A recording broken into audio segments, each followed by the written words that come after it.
In a reign spanning 65 years and 13 US presidencies, it seems like Queen Elizabeth II has finally had enough.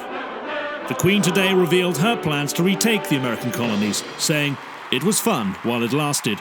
Calling the recent UK and US election results the last f***ing straw after Brexit, she dissolved Parliament, imprisoned Theresa May, and had Boris Johnson publicly hanged from a zip wire over Shoreditch.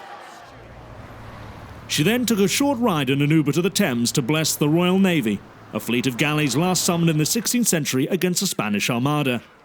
It's unprecedented. A real power move to showcase the technology of the newly reformed British Empire. Of course, they'll have to row across the Atlantic and that'll take months, but completely undetectable by radar. They'll never see it coming. Also, I have the book, by the way, if you want to buy it. Unequipped to retaliate to the scale of such an enterprise, it is thought that the Trump administration will quickly concede and agree to sign the new Declaration of Dependence upon the Crown. In 3 of its main clauses, the document reasserts British rule, limits the powers of its colonies, and affirms that the United States should have only ever been united in their allegiance to the Crown.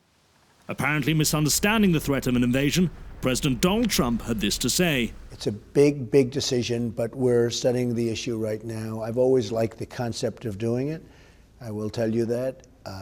I'll have a decision in the not-too-distant future. Are the chances good? Well, there's certainly a chance of it, absolutely. Help has also come from an unlikely ally in Mexico. The Queen displayed a show of solidarity with the country, promising the Mexican people that British interference would be minimal, and that the campaign was about reclamation and restoration, not conquest. Accompanied by an impressive array of cannons unused since the Battle of Waterloo, it's safe to say that the British Army has never been readier. But not everything has been smooth. In Glasgow, controversy and resistance continue. After the SNP failed to instigate a rebellion trying to make Wales pay for the rebuilding of Hadrian's Wall, Nicola Sturgeon was arrested for high treason. Scotland's entire army was seized by the Crown, and the 40 soldiers were taken to the Tower of London under heavy police escort and the watchful eye of a colonel. And what of those who will rule over the United Colonies of America? Well, here we see the Prince of Wales confirming the 20 Governor-Generals of the reformed East India Company, officials who oversee the re-establishment of the tea trade and the death penalty for republicanism.